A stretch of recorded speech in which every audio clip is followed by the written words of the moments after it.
future, talk radio will actually educate, inspire, and make you think. The future is now. Topics and music that affect your life from Universal Broadcasting Network. Tune in at ubnradio.com. She's passionate about telling stories of amazing women who are rocking the world and empowering women to live, love, and thrive. Here's your host, Catherine Gray. Hello, welcome to Live, Love, Thrive Women's Empowerment Hour, brought to you by 360karma.com. Happy to have you with us today. You know, next week we have some amazing women on as well. You won't want to miss it. It's going to be Amy Siegel, who produced the movie Freedom to Marry. It focuses on a major icon in the gay marriage arena. His name is Evan Wolfson, and you won't want to miss that interview with her, as well as Vanessa Reeder, who is a producer and director, and also affiliated with a nonprofit that helps inner city kids. So you won't want to miss it. Be sure to subscribe to our YouTube or download us on your iPod, iTunes, iHeart, or one of your popular podcast apps. So you won't want to miss it. And today we have incredible people on the show. We have Dr. Sherry Ross. She's written a book called She-ology. We're going to talk about that. And then later in the show, we are going to have Robina Benson. She owns a company called Niche Beverly, and we'll be talking about that. Both have very interesting journeys of how they got to where they're at. They both work with celebrities, and we're glad to have them both on the show today. Right now, please give a warm welcome to Dr. Sherry Ross. Thank you so much for having me, Catherine. Oh, you bet, you bet. How are you? I'm a little cold, but I'm more than happy to be here today. Oh, I'm glad that you could fight through that and make it here. And I just finished your book, She-ology, which is beautiful. I don't think there's anything else out there like it. It talks about women's vajayjays. It does. And, all the questions you could possibly want to know about that part of your body. So yes. It's good for women and the men that love them and the women that love them. Exactly. And that was honestly the point of the book. Yeah. Start the conversation, change the narrative a little bit about talking about our bodies. Right. And I like to think of it as the 21st century version of our bodies ourselves. Oh, I like that. Mm-hmm. Yeah, we needed it. We needed an update. Absolutely. Yeah. But before we talk too much about your book, I first want to talk about your journey to how you got to where you are, being one of the most acclaimed gynecologists in Los Angeles. Thank you. And I know you've won awards, and we're going to talk about that. But first, what was the journey to getting here? I know you were born here in California. I am truly Californian through and through. Yeah. My dad was a urologist. I used to round with him in the mornings. I would hang out with the nurses in the doctors and nursing lounges and eat donuts. And I would see him interact with patients. And I thought... That's really why you became a doctor, right? The donuts part, right? Yeah, well, yeah. Not the most healthiest. But anyway. I knew I should have been a doctor. Yeah. It was a really inspiring to see my dad interact with his patients. And the sort of magic he had, and I thought, I want that magic with my patients. And that's so cool because you did that. Yeah.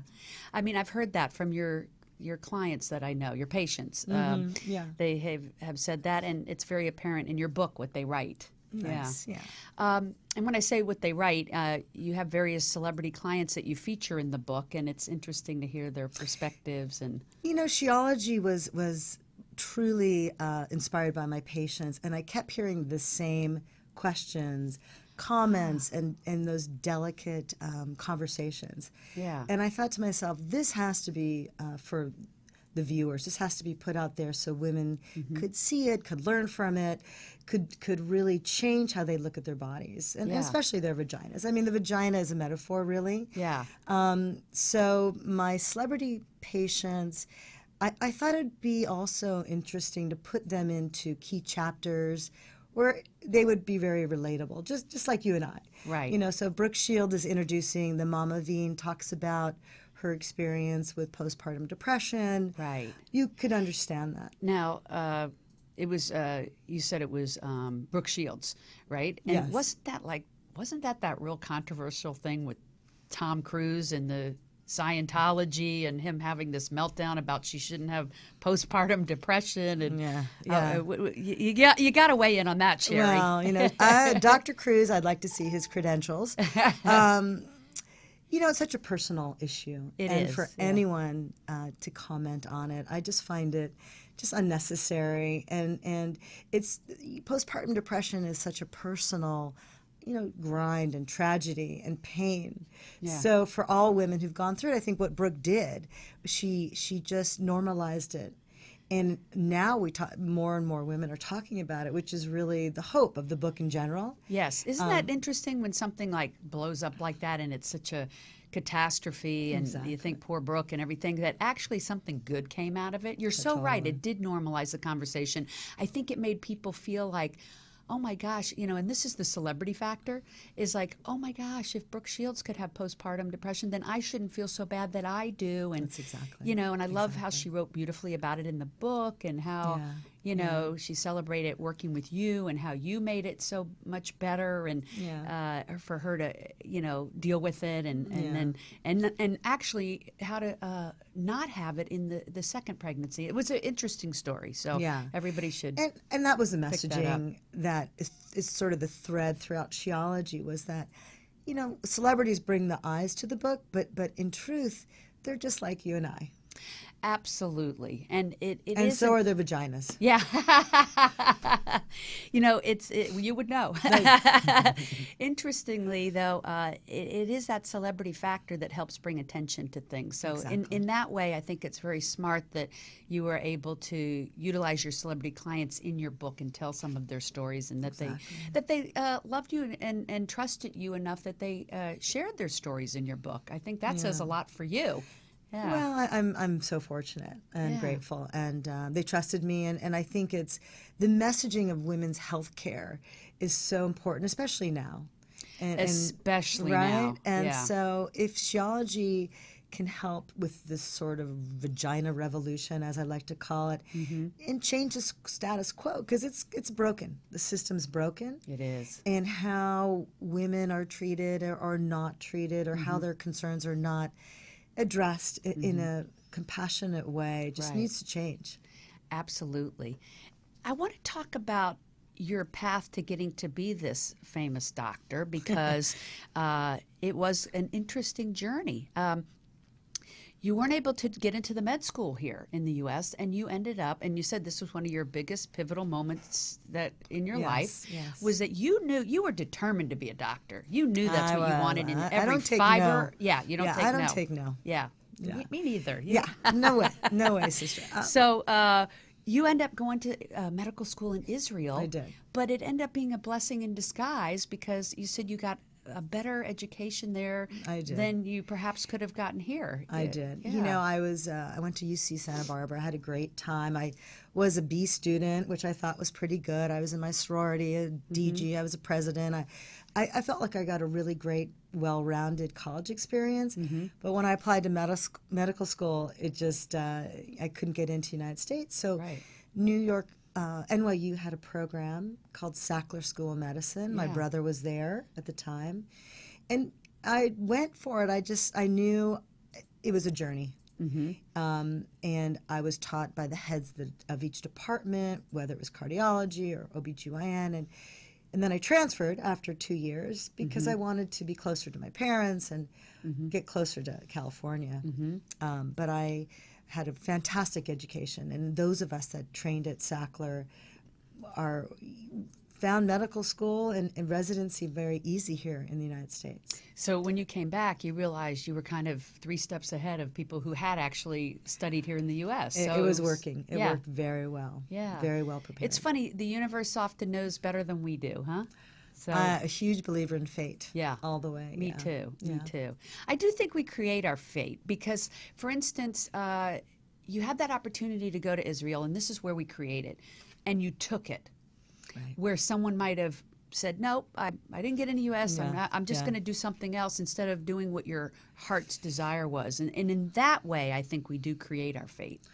I agree. I think we have to put ourselves out there and take chances. Absolutely. And walk through our fears. And I'm a big believer in that. And I think once I was trained at SC and I entered a practice in OBGYN, the rest just fell into place. Right.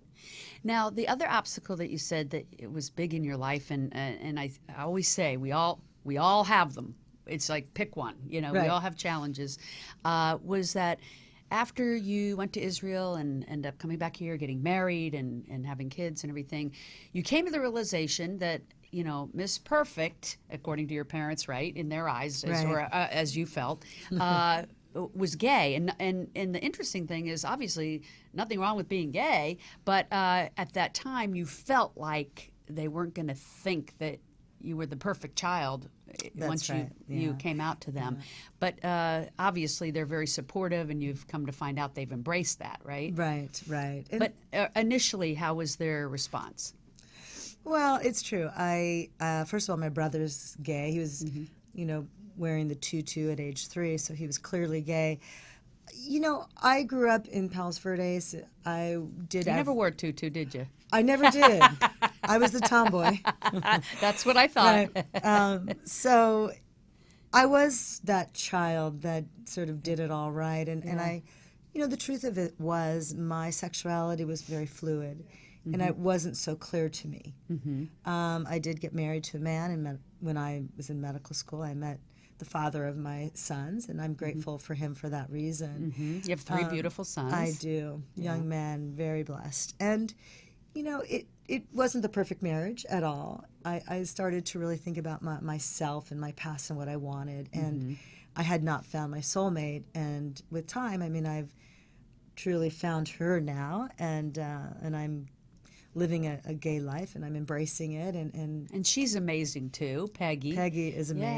Yeah, I know And, she's very instrumental in helping kids in she's a inner principal. city Yes. school Yes, yes. become. I've heard amazing things about her track record of taking those kids that majority weren't graduating, and now the majority are. So she just sounds Yes. like an amazing partner. She is. She was principal of the year at Green Dot, and you know she took a 3% graduation rate to 97%. So Wow, that is yeah, amazing. Truly, truly. Yeah, you two are incredible together. Thank you. Yeah. It's really living your truth, living an Yes. authentic life, Yes. and being a role model, not just to my children, but to our community. You know, I think it's really important. It is important. So those are your 2 biggest obstacles, I take it. And then in your book, I noticed that you had mentioned a loss of a family member, of a sister. Yeah, my sister. And I can imagine that would be one of your other pivotal. Yes, challenges. yes. Yeah. My sister Dina, who's also a doctor, Oh my gosh. struggled with mental illness, and you know, I think as we know, it's painful to have a family member with a disease of the mind. Yeah, and I'm sure many of our listeners here relate to that. Yeah, definitely. So Right. it's been hard. I think it's been, in a lot of ways, calming for my parents because it's a struggle. You know, definitely a struggle. Yes. But I'm very sensitive to the journey of mental illness, and I think the community, our community, has to be more sensitive to it. Talk more about it. Right, right. That's a good message. What has come out of these obstacles in your life? You know, being gay or having a sister with this situation of mental illness. What have you taken from those that you implement into your life that make you a better person? Yeah. You know, I live every day to the fullest. I have no regrets. I live for now. I never say no, and I have no regrets. You never say no. What does that mean? Well, I like people never to say no to me. Yeah. I try to be helpful for those around me. I try to be honest. And I just, every day's a blessing. Yeah. And I'm so grateful for everything. And Yeah. I couldn't be here without my parents, so I value our time together. My children, I'm just proud of who they are. And just never say no to yourselves, to your goals, and to love. And every day's a blessing, and I live in heaven with Peggy. That's awesome. Yeah. It's really true that a lot of people say, oh, I don't have love in my life, not realizing they're actually saying no to it. Yeah. They put up those walls and so it's good that you let all that into your life. You're letting all that good in. Yeah. I think it's important, and you have to be the recipient of it. Yeah. So So what made you decide to write this book? I know writing a book is like a huge undertaking. Yeah, I know you've done it too. Yes, Yeah, yes. yeah. Yeah. You know, it sort of spoke to me. It wasn't really my calling. I love to write. I'm a women's health educator. And I love storytelling, and I kept hearing these great stories from my patients. And I thought, this has to be written down. Right. You know, it's just the conversations are so old-fashioned in what we read, our bodies ourselves. Right. I mean, these conversations I share in She-ology, this is what's happening. Yeah. You know, we're talking about the more sensitive and delicate issues that I think are more interesting in what women want to talk about and what they want to hear the answers to. Yeah. So it's the first chapter I wrote was The Perfect V, and Ashley Benson, who thinks she has one, introduces it. But what came to mind was women were comparing their labia, their vaginas, the influence of porn, and thinking that 50% of women don't even like their vagina. Yeah, yeah. So I thought, this is not what women are reading about, and I want to change the dialogue. I want to be part of this conversation. And it's bold. You're like no holds bar in this book. I Yeah. mean, if anybody wants everything you wanted to know about your vajayjay, it's in this book. Exactly. Right. I mean, from having sex in the ocean to freezing your eggs to anything you can think of. I'm glad you say that. So Yeah. it's true, and I've gotten the most interesting comments from readers, and I love Dana Goldberg's input. I had her on the show a couple months ago. I saw that. Comedian Dana Goldberg, if people don't know, and it's hilarious. Yeah. So Dana introduces the Tasty V because women want to know what they taste like. It's gay, straight, whatever. We all have this phobia. So Dana does a fantastic job. Yeah. And I think so many women are afraid to ask questions, and what you made clear in this book, and I think everybody has experienced this, they go to some doctor, usually a male, and they don't feel comfortable talking about it. Right. They feel rushed. Exactly. So they don't even have time to ask the questions that they're uncomfortable to ask. Right. So you have created this whole other environment, which is why you've won these awards for being like Doctor of the Year. I mean, it's because your clients, I get this from the book, they feel like you are their friend, they're confidant, like a family member. Yeah. And that's a really special thing. Yeah, I mean, that's how you've grown this practice over 25 years and have such a great reputation. Thank you. I mean, women are looking for an OBGYN that they can feel cares about them, that they trust, right. They can ask anything to, and spends time with them. What more could you ask for than those things? Yeah, and I think it's so true, to your point, and thank you for saying that. When your legs go up in stirrups, the conversation really begins if the doctor is allowing it. And I think, to your point, it's, healthcare has changed. I mean, you don't have time to have a real conversation with your doctor. And that's the shameful part of it. And so this book allows sort of readers to see what goes on in my examining room with my patients. And, and that's why I would love it to be doctor-led, that the dialogue changes. But it just, there's no time. You know, healthcare and what's happening with insurance, it's just, doctors are rushed. I've always felt like, also, for personally, this is just my opinion, that a female OBGYN is certainly going to understand what you're going through better than a man because he doesn't have one. So, I mean, this is just me talking out loud. Well, I mean, it's so, honestly, it's so dependent on the doctor. Yes. Because they're very sensitive men too, and very unsensitive women. So I think you have to find that doctor that you relate to. It's not just meeting the one that's on your, your provider list. Right. You have choices. There's always an 80-20 rule, I find, in whatever profession. I don't care if it's your doctor, your lawyer, your real estate person. There's an 80-20 rule that I find. 20% of the people really care about what they do. They're really good at what they do. The other 80%, they don't care, or they're not great at it. I think that's a good, I'm going to remember that. It's really true. It's sad, but it's true. I certainly have had these doctor situations where people are like, I'm sorry, the insurance company doesn't pay me enough to care about what's going on here. Yeah. And I remember thinking, did he just say that? Really? So true. Yeah. It's crazy. Yeah. And it used to be that doctors, you had this idea that doctors did care about their patients and spent time with them. But like you said, the world has changed so much in the healthcare industry with so many people, so less doctors, Right. the less pay, the whole insurance debacle. You know, I mean, Yes. it's a broken not, system. Yeah, it's a broken system. Yeah. Yeah. Now, how in this broken system do you wade through that to give the quality of care that you do? You know, for me, It's a choice, right? It's a choice, but I know that I need to have a conversation, and doctors have to lead it.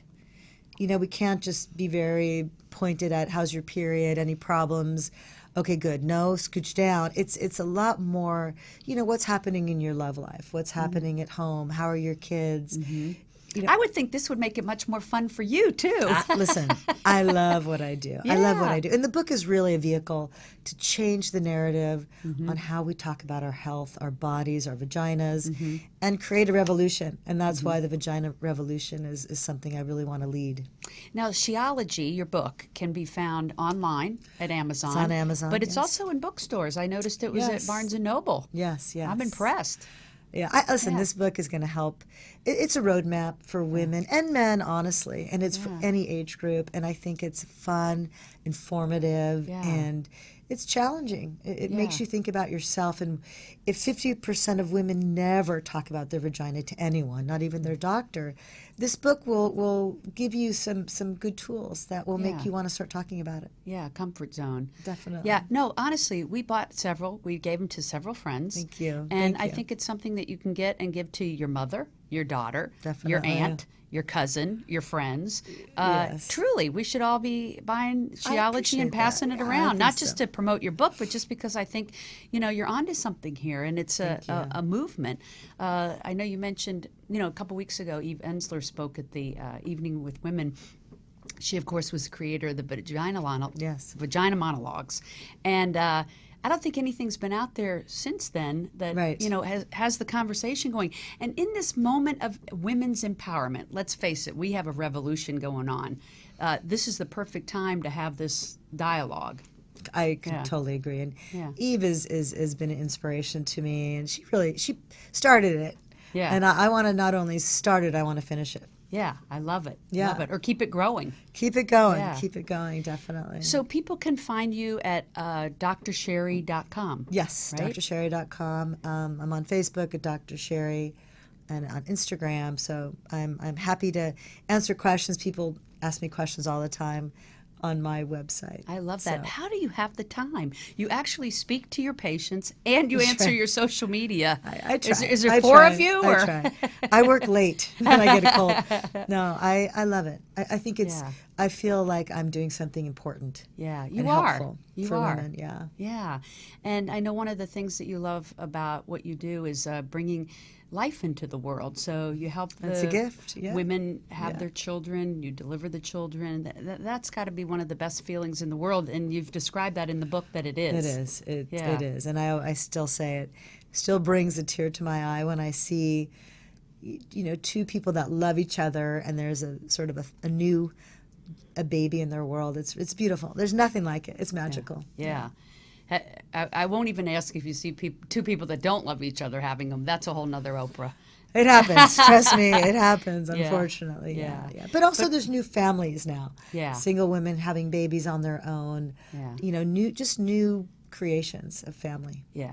Yeah. Well, you're doing such wonderful work, and I know you'll continue to do that. And Thank you. Whoever has you as their doctor is really fortunate and lucky. I have room. Yeah. That's good to know. Yeah. That's right. For I have our openings. listeners. That's right. Yeah. Definitely. And you're in Santa Monica. I am. I'm in Yeah. Santa Monica. I've been there for 25 years. 25 years, so you've been there since you were 5. Thank you. Pretty much. Appreciate that. But it does sound like you were born to do this. Thank you. Thank you. I just love that you love what you're doing. I always love meeting people who just love what they do. It's such a breath of fresh air, and it's great energy to be around. And Nice. so happy to have met you and your wife. And Thank you. Thank you. You as well. yeah, just keep doing this great work. I will. Thank you so much for having me. It's been fun. Thank you. So you can find out from Dr. Sherry at drsherry.com, and please pick up her book, She-ology. We will be right back with Robina Benson. The Live, Love, Thrive radio show is produced by 360karma.com. Are you a 360 Karma woman? If so, spread the word. Be sure to follow us on social media at 360 Karma Women on Facebook, Twitter, and Instagram. Please like us and share us with family and friends. This is the year of the woman, and we are stronger together. The Live, Love, Thrive program is brought to you in part by Honda of downtown Los Angeles, supporting the equality and empowerment of women.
And we are back.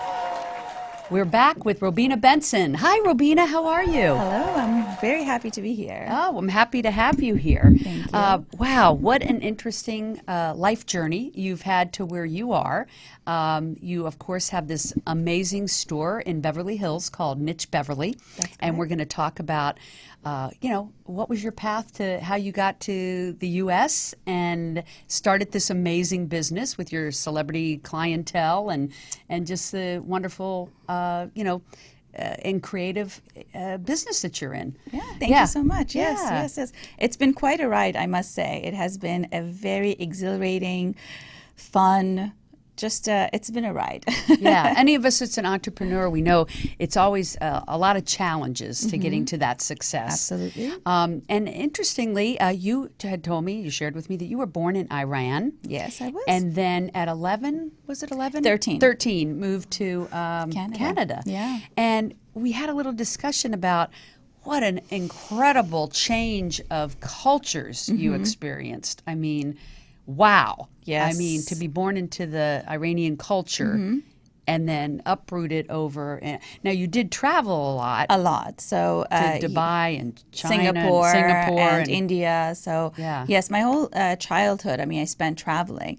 But I was born, my mom is Iranian and my father is from India. Yeah. So that was a fantastic combination and quite unusual. That is in Iran unusual. As well. Yeah. But it did give me the opportunity to be able to be exposed to this variety of culture. And, I did spend my childhood obviously traveling too. But yes, it was a bit of a culture shock. Yeah. Leaving Iran and also the, kind of growing up in that environment and going to Canada, which of course is a multicultural country. Yeah. And, and then seeing the freedom, seeing the independence, and also I would say independence, the luxury that women had, with just being their own. Well, Warren Buffett says being born in the U.S. is like winning the lottery. Yeah. And many people that were born here, I don't think they realize like what it's like to be born into another culture like Iran. And so tell us, what was, up until 13, what was that like living there? I mean, you know what? I completely agree with you. I think that it's a privilege. Honestly, when you are born in a country like Canada or America. Definitely is a privilege because, and most people don't realize it because you don't get to experience that outside of your own comfort zone. Right. But, again, like. And they're afraid of what they don't know. Of course, there's always They that look at fear. other cultures and they go, I don't get it, I don't understand it, Yeah. because they never lived in it. So I think the Yeah. beauty for you is that you've lived in both. I did. And, just coming from an Indian father, and there was like this strict, there was like a certain amount of strictness that went with, our upbringing. Right. In education and just the, and in our culture. And, but I was raised in Iran. And with that, personally speaking, I have a very strong female leaders in my family. Like my mother is one, and then my grandmother who just passed away. Yeah. But Your grandmother sounded extraordinary. she was extraordinary. Yeah. I mean, this woman was married at the age of 13, but by the age of 18, she was running she started a sewing class. Yeah. So she was teaching other women how to sew. But that was she was an entrepreneur. She was an entrepreneur, but that's how she was able to raise 6 children on her own. Wow. Because my grandfather was absent. So, so that really, those kind of stories was like really honestly was, I think, helped also me and my sisters to really have a good role model to grow up with. But so you had a lot of women with a lot of... Exactly, but then it's a male-dominated country. Yes. And then obviously you see that. And then for females, like there wasn't a lot of role models aside from like, and when you're a child, you don't see your mom and your grandmother as role models then. Yeah, yes. I do now. Yes, in hindsight. Yeah, but then being in Canada and just seeing like women, you have women astronauts and doctors and scientists and all this, and then you say to yourself, wow, this is fantastic. I can be whatever I choose to be. Right, which is why it's so important on a global level that we here help women all around the world Absolutely. be able to be and do what it is they dream of. Otherwise, there are many women around the globe that have all of these gifts they could be bringing to the table. It could be Always. the cure for cancer or how to help the environment. Who Always. knows what they possess? Yeah. But if we don't bring it out in them, then Absolutely. we're leaving it on the table. And so we women that have the freedoms do need to reach out to our sisters around the world, Always, which yeah. I believe is what's going on now. We're trying to see, how do we make this revolution Right. where we help our sisters around the world? Well, I think that starts with you and I. Yes. It starts with just knowing that that's a responsibility that we have and that we belong to a sisterhood. It's important to really own that and practice it. Right. For example, like, I believe, like sometimes I say this, I'm obsessed with empowering, being able to empower and being able to nurture or be able to encourage, women, strong women who have dreams that I come into contact with, whether Yes. they're my employees, my friends, sister, because I believe that, that was happened for me and Yes. it allowed me to come to a path that I feel fulfilled now. Right. But, you do need mentors. You do. And you know what? In any way, form, or shape. Yeah. It just sometimes takes one encouraging word or just to Right. share your story. 'Cause not like, what everybody- is what you're doing right now. Thank you. And not everybody has a mother that's a role model or a grandmother. Exactly. Yeah. So your mother must have been a very strong woman to decide that you all were moving from Iran to Canada. Yes. Because she kind of led that, right? She did. She led that did. decision. I mean, originally we were supposed to go to London and study. I mean, just, and my mom, she is the matriarch and she's a very strong woman. And she said, no, you know what? I want the family to be together. And I think that this is the best move for the family. And, she was quite convincing, even though my father was, again, as I said, he was the head of the house. My mother really was the heart of the house. Right.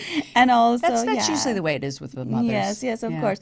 But at the same time, too, she was able to foresee, what was best for, her own daughters. And I Right. think that was a great decision. on Yeah. their Well, part. you wouldn't be where you are today if it wasn't for her, Exactly, right? exactly, In that yes. decision. And Yes. your parents, did they stay together? Or? Actually, unfortunately, my parents, they separated. Okay. But, I think that's what happens. But Like then in life. You told me your mom became a successful person in real estate. Yes, Yeah. she did. So this is the beauty of the whole thing. Like looking back at it now, I see that, you go from my mom, basically after she had me, Yes. she stopped working. Yes. So for 34 years, Yes. she was out of the workforce in Iran and moving to Canada. That's again a culture shock, for them and trying to have to start all over again. Sure.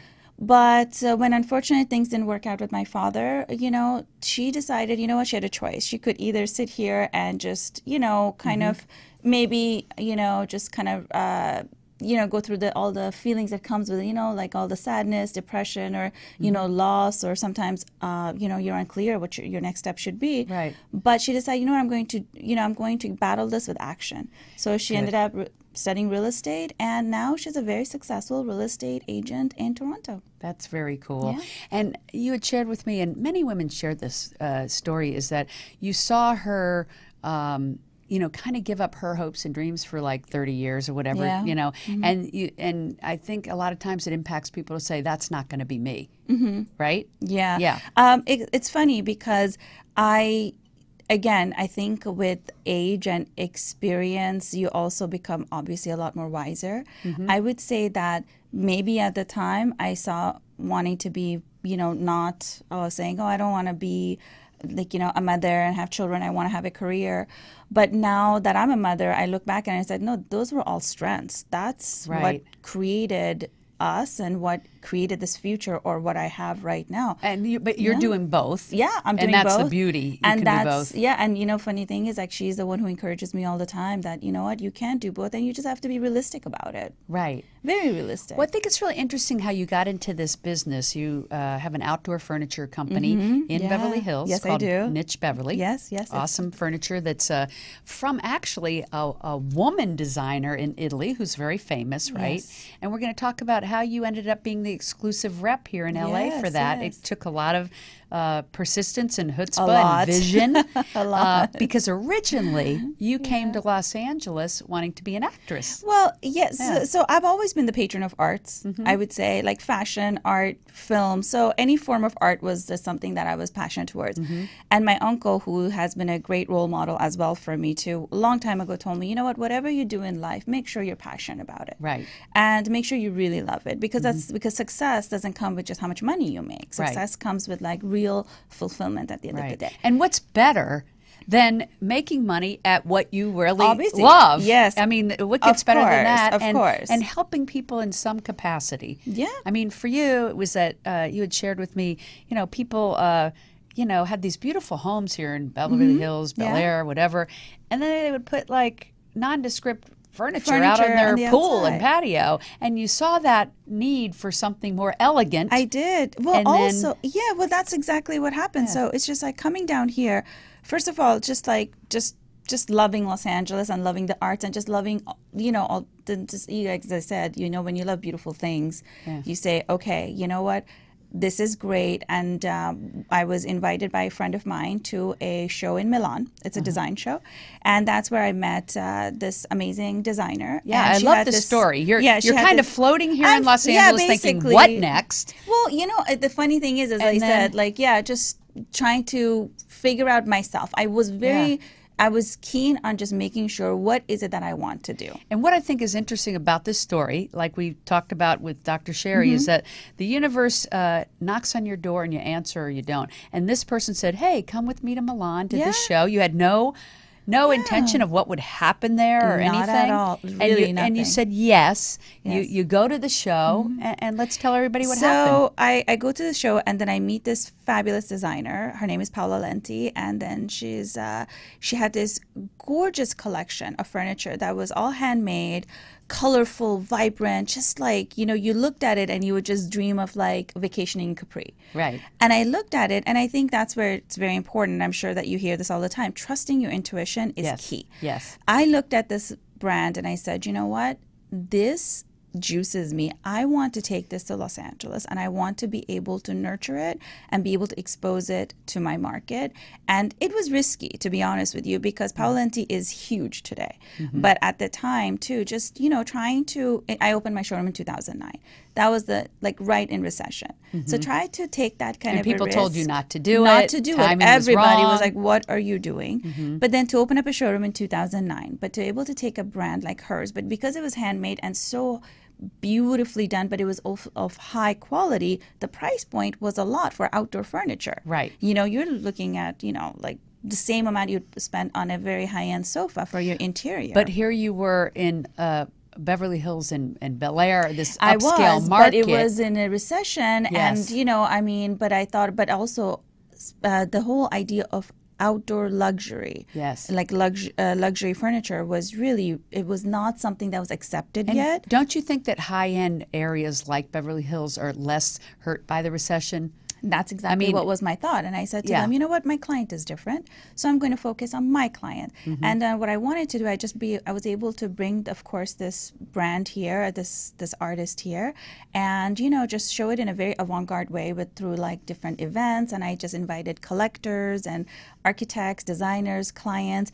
And to be honest with you, it was just fabulous to see the kind of response. And today, I have a 6,000 square foot showroom with the #1 outdoor furniture collection right now. And in my market in the United States, I would say I'm probably one of the top 3 showrooms because because you know what? And all of it happened, honestly, was just out of passion, resilience, and just focus. And your instinct. Instinct. It's very important. Us women have fantastic intuition, and just trusting it will lead us to like successful path, I would say. Well, they say more women-owned businesses are more successful than male businesses. Just maybe because of that, maybe because of the instinct and it's the instinct, and the drive. It's the drive, and again, I was just and I didn't feel like work. I loved what I was doing, and against all odds, I just pushed. And I mean, obviously, you have your ups and downs, but just being focused and just having the bigger picture in mind is like key. In between wanting to do acting and starting your business, you also did some sales, right? Yes, I did. And you know what, though? Everything we do in our life is a piece of the puzzle to the big picture, don't you think? So you probably picked up those skills. I did. And brought everything to the table. And even acting. I mean, being able to have a conversation with other actors and celebrities in the community. It takes just confidence, because, and to be able to be in that position. And to be honest with you, I came out, I said, okay, acting, because I love the film industry. But, then I started interning for a talent manager. But I'd say now that I look back at it, it's also interesting because when I interned for the talent manager, I picked up also skills to be able to look at furniture product and artist and use the same intuition, kind of become like, now I'm the agent or I'm the manager and they're the stars. And I want to basically mold and be able to nurture their careers. So it was almost in a way, but I was using it in interior design, which worked out fantastically because when I saw the artists that I'm working with now, when I see their lines and their collections in Milan every year, that you have to have that, like, you have to look at different angles and say, okay, how am I going to be able to, again, bring this to my market and be able to interpret it to the American, clientele. So now, do you specifically have her designs in your store? No, now at this expanded? point I have expanded. Okay. I have some fantastic designers, international award-winning designers that I represent in my showroom now. Oh, that's cool. Yeah, So- and we work in fantastic projects like hotels and mansions. Again, wow. Oh yes, we have great clients, but again, these are all like connoisseurs. They have discerning taste, and they're collectors. What kind of hotels have you? Well, for example, we are in soon enough in West Hollywood. There's going to be a hotel opening up called the La Pure Hotel. It's by the Kington I've heard Group. about that. Yes, Yeah. yes. And Gula Jonstaddir is the architect, another very strong female architect. And actually, all our furniture is going to be in their whole poolside area, which is going to be like the showcase of the hotel. So we're very excited. You just continue to keep growing. Yes, Yeah. yes, we are definitely growing. Yes, the sky's the limit. So if people wanted to visit at your showroom, it's near Robertson and Yes, Beverly it's on Boulevard. Beverly Boulevard and Robertson. Yes, yes, yes, Beautiful. yes. And you have a little girl now. I do. And she's how old? She's now 3. She Oh just my turned 3 gosh. 2 weeks ago. She's got to be a handful. She is a handful, but I have to tell you, they say that children, when they're born, they are born with their own energy. Yes. And I see this entrepreneur in her already. I was going to So say, is there a her little dad and I Robina in have her? yes, we see it. Oh, yes, we see it. I love that. So, yeah, so this morning, Mommy, you look great. Good luck, Mommy. I said, okay, thank you, honey. That's so sweet. Yes, yes. So maybe she'll grow into taking over the business. If that's what she wants to do, I'd be very happy to. And because that's what I want to leave as a legacy behind. Yes, yes. But if she decides to do anything else, I just want to be there for her and encourage her because you know what? Again, you have to come to your own, right? Absolutely, So, yeah. absolutely. So, in what ways do you like to help other women? I know you've mentioned that. You know, share some of that with us, whether it's organizations or people. Well, I mean, I have been doing what I feel like I can do on a day-to-day basis. I made a pact with myself a long time ago, and I said, you know what, every day when you go through your day, try to touch one person. So, in whatever form or shape, whether I'm it's a big advice, believer of that. Yeah, I believe help someone every day. every day. Yeah. In any way format you it can. could be a very small way. It could be a hug, but Exactly. something to give back. Exactly. Yeah. And one thing I try not to do at all, and in business, is that with my employees, for example, they all have obviously aspirations and dreams too, and I always like to get to know that about them. So one of my employees, for example, she's a fantastic writer, and I met her 3 years ago as my assistant, and I hired her as my assistant, and then I just encouraged her, and now she's one of my top design consultants in my showroom. But I always encourage her to write 5 minutes a day.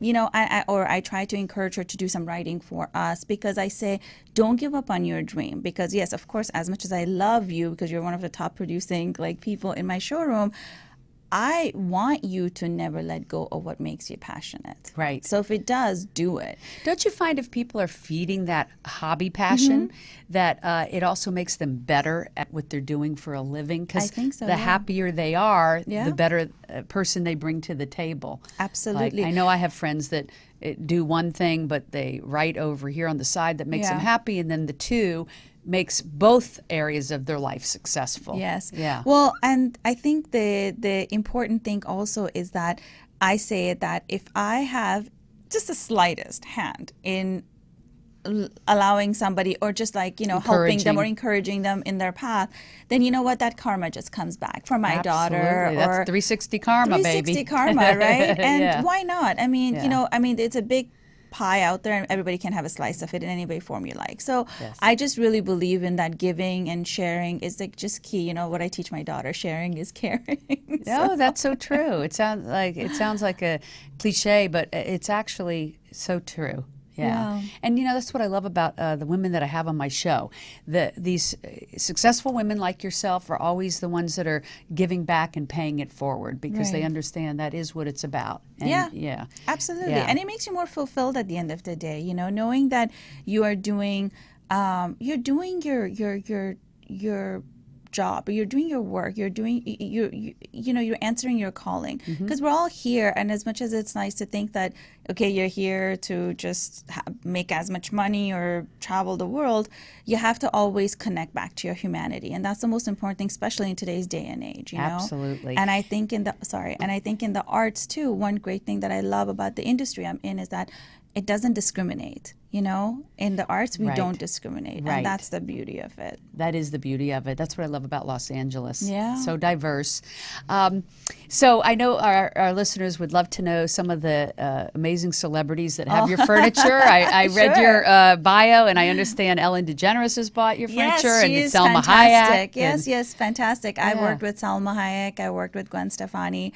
Ellen DeGeneres has come to our showroom a few times, and she is, but she's a patron of the arts, and she has an eye for design as well. So Yes. we were very honored to have her in our showroom, and she loves our pieces. And then Queen Latifah has come in, and she's bought love pieces Queen off the Latifah. floor. And that doesn't usually happen in our showroom, because everything is custom produced and custom ordered. And then, of course, we've had Kendall Jenner come in and buy this amazing yellow canary sofa off the floor. So yeah, we have our, It's got to be fun it's to have the exciting. different You never know celebs who's travel going. Yeah, through. you never know who's going to walk into your showroom. So or Yeah. who's your client. So Yeah, how fun. yeah, definitely, it's very exciting. Yeah. Yes, and yes. So it's like I said to Dr. Sherry, it's always nice to meet someone who's so passionate about what they do, and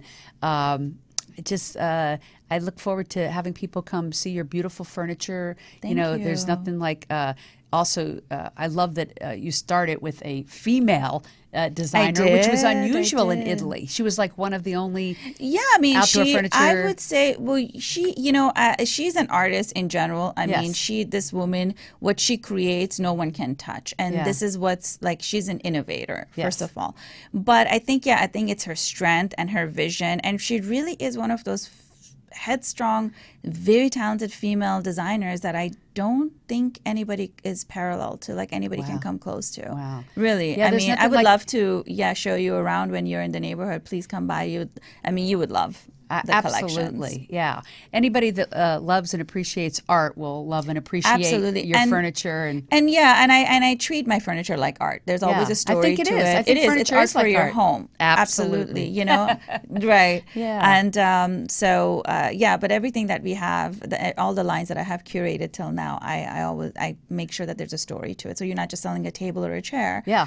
There's something more behind it. And when you appreciate that value, there's more to it, that's in your home, because your home is your soul, right? So, Absolutely. I mean, you want to Yeah. take care of it.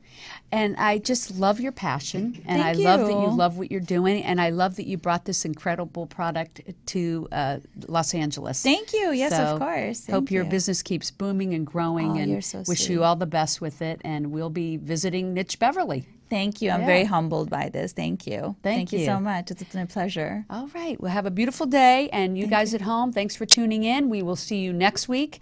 Hugs and happiness.